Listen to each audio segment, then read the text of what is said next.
शापाश निवारण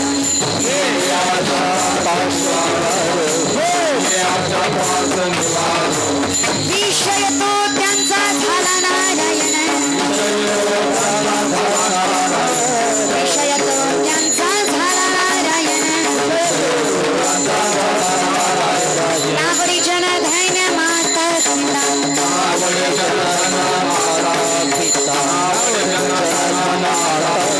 निर्वाणी गोविंद असी माझी पुरे निर्वाणी गोविंद असी माझी पुरे काहीच साखरी पडोनी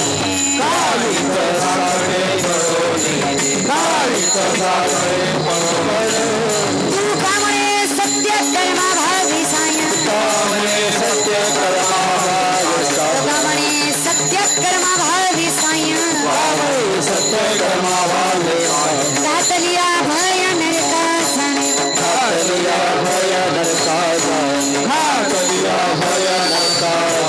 विषय तो त्यांचा झाला नारायण विषय तो त्यांचा झाला नारायण नावडे जन धन माता फुला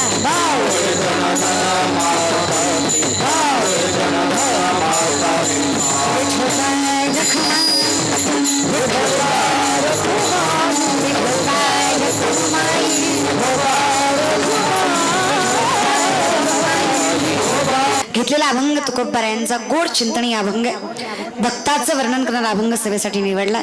माझ्या कीर्तनाला नेवळाटासारखं बसायचं. जरा नीट बसत जा रे, थोडं प्रेमानं टाळी बिळी वाजवत जा, तोंडावर जरा हसू ठेवत जा, नासक्या कांद्यागत तोंड करून बसत जाऊ नका कीर्तनाला. दादा मी काय सुद्धा तुमचं वाटोळं केलं नाही. केलंय का तुम्ही माझ्याकडे कसं नको तोंड करून बघावं असं मी काय तुमचं वाटोळं केलंय का दादा? मी काय तुमचा इवाई का जावाय त्याचा काही संबंध येत नाही महाराज बरं का. मिवणी नाही, सासू नाही, सून नाही, हाय का दादा? बिलकुल नाही. त्याच्यामुळे माझ्याकडे ना जेवढे 1.5 तास थोडेफार दिसणार आहेत आपण एकामेकाला आनंदी राहा दादा. हे बघा देवानंही आपलं काही वाटोळं केलं नाही ना आपणही एकामेकाचं केलं नाही. त्यामुळे चांगले राहा, आनंदी राहा. बघा कीर्तनात बसलाय तर हाताने टाळ्या मुखाने नाम घेत जा. मला सांगा ग्लासात दारू ओतली तर ती नरड्यात वत म्हणायची गरज पडती का? पडती का? ती क्रिया आपल्या आपण होती. शेजारची बाई भांडायला लागली तिला जाऊन भांड म्हणायची गरज पडती का? ती क्रिया जशी आपली आपण होती ना तशी कीर्तनात बसल्यावर देवाचं नाम आणि हाताने टाळी क्रिया आपली आपण झाली पाहिजे. विठ्ठला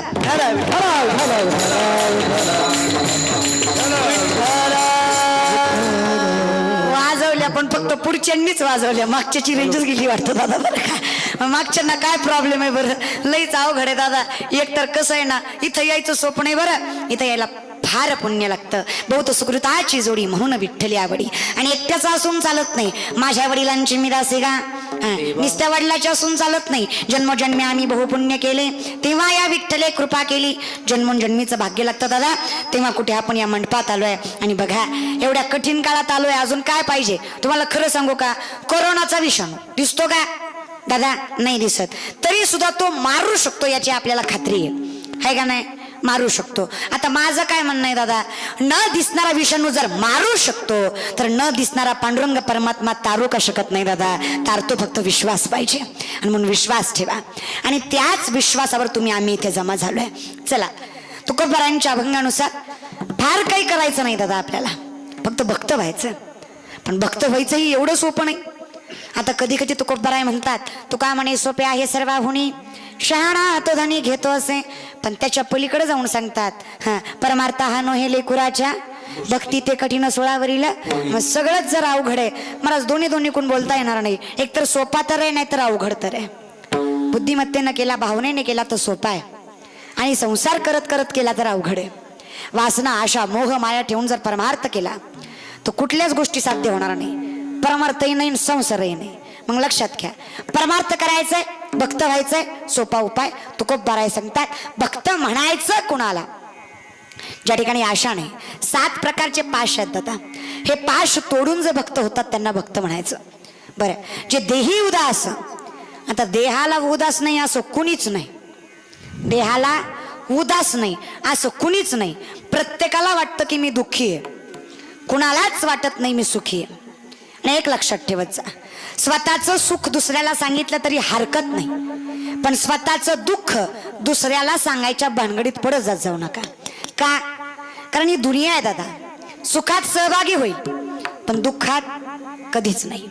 ही दुनिया आहे ना, एक वाक्य सांगते, पटतंय का बघा. हर किसी के सामने अपने आंसू गिराया मत करो, हर किसी के सामने अपने आंसू गिराया मत करो, अपने दिल का हाल हर किसी को बताया मत करो, अपने दिल का हाल हर किसी को बताया मत करो. मुट्ठी में नमक लेकर चलते हैं ये लोग, मुट्ठी में नमक लेकर चलते हैं ये लोग, हर किसी को अपना जखम दिखाया मत करो.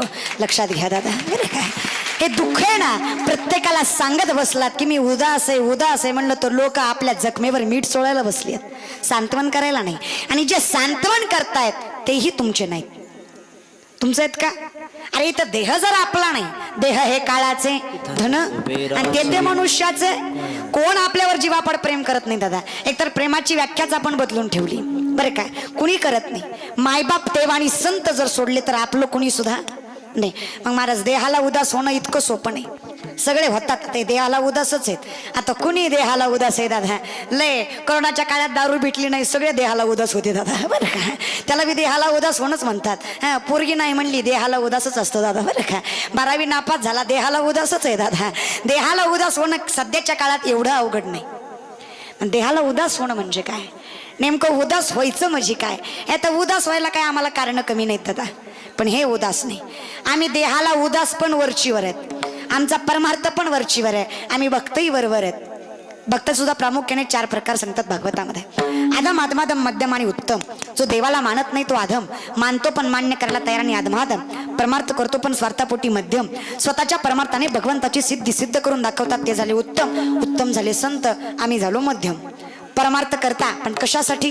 वाढावे संतान, ग्रही व्हावे धनधान्य, याच्यासाठी आमचा परमार्थ. आमचा परमार्थ कसा आहे ना, फार विचित्र परमार्थ आहे दादा आमचा. आमचा परमार्थ कसा आहे तुम्हाला सांगते बघा. एक बोका होता, बोका. कोण होता? बोका. लक्ष देऊन ऐकायचं बरं का. कोण होता? आणि बोलत जा. मी एकटीनं काही उक्त घेतलं नाही, तुमचं पाकिट घेतलंय म्हणजे उपकार करीत नाही मी, बरं का महाराज. लक्षात घ्या, तुम्ही बोलत जा. एकट्याचा नव्हे खेळ म्हणून मेळ, हा म्हणून बोलत जा. महाराज कोण होता? बोका होता. बोक्यानं ठरवलं माळकरी व्हायचं. काय ठरवलं? कुणी ठरवलं? याच्यातच विनोद आहे दादा, बरं का. ठरवलंय कुणी? बोक्यानं. काय ठरवलं? माळकरी व्हायचो. आणि बोका झाला जिद्दी होता, झाला बोका माळकरी. पण उंदराचा पटकन विश्वास बसना ना बोक्यावर. जी दिवसातनं 3-3 उंदर हाणायचा ती जर माळकरी झाला तर कसा पटकन विश्वास बसन दादा? खटकाच्या वाहनाची माणसं माळकरी झाल्यावर पटकन विश्वास बसत नाही दादा. मग कसा विश्वास ठेवा बोक्यावर बाबा? पण उंदराचा काही पटकन विश्वास बसे ना दादा. काय करावं काय करावं? 15 दिवस असेच गेले. 15वडा गेला पण बोक्यानं एकही उंदीर खाल्ला नाही. आता मात्र उंदरांना हळूहळू विश्वास बसायला लागला की बोका खरंच महाराज झाला. बोका खरंच महाराज झाला, खरंच माळकरी झाला. आता हळूहळू उंदर बोक्याकडे यायला लागली. बोक्या प्रवचन करायचा आणि उंदर ऐकायची दादा. कलियुग आहे दादा, बरं का. माझ्याकडे बघू नका महाराज, बरं का. बोका प्रवचन करायचा आणि उंदर ऐकायची दादा. काय परमार्थ आहे बघा ना. बोका संगायचा माळकरी व्हा, पंढरीची वारी करा. अरे जीवनात जर तुम्हाला सुख पाहिजे असेल तर देवाचं नामस्मरण करा. कोण सांगायचा? बोका. ना ऐकायचे कोण? आख्या पंचकृषीतली उंदर बोक्याची भक्त होती दादा. आखी पंचकृषी. हळूहळू महिना गेला, चातुर्मास झाला, सप्ताह केला त्यांनी, काला केला. पण काल्याच्या दिवशी बोका म्हणाला, हे बघा, नुसतं माळकरी होऊन जमत नाही. वारकरी व्हायचं असेल आणि पूर्णत्वाला जायचं असेल तर वारी केली पाहिजे. काय केली पाहिजे? वारी केली पाहिजे. मग बोका गुरु होता, उंदर भक्त होते. वारी करायची ठरली दादा. वारी जाणार, वारीची तयारी चालू झाली. दिंडी चालक बोका, बाकी सगळे कार्यकर्ते उंदर दादा. टाळकरी उंदीर, पकवाजी उंदीर, सगळे म्हणजे तसं नाही महाराज, बरं का. पण सगळे उंदराचाच कारभार होता दादा. मग सगळ्या दिंडी चालक बोका सगळे उंदरच उंदर दादा. महाराज निघाली ना वारी, पुण्यापर्यंत आली आळंदीहून. पण पुण्यात आल्यावर बोका म्हणाले, हो का असली सुकी सुकी वारी नसती बघा. असली कुठं वारी असते बाई? असली नेबळाट वारी करायची नाही. वारी कशी करायची? वारी करायची ना कशी करायची? नाचत जाऊ त्याच्या गावा देवते विसावा, नाचत जाऊ त्याच्या गावा रे खेळूया विसावा रे. हे सुख देईल विसावा रे, सुख देईल विसावा रे, सुख देईल विसावा, सुख देईल विसावा, सुख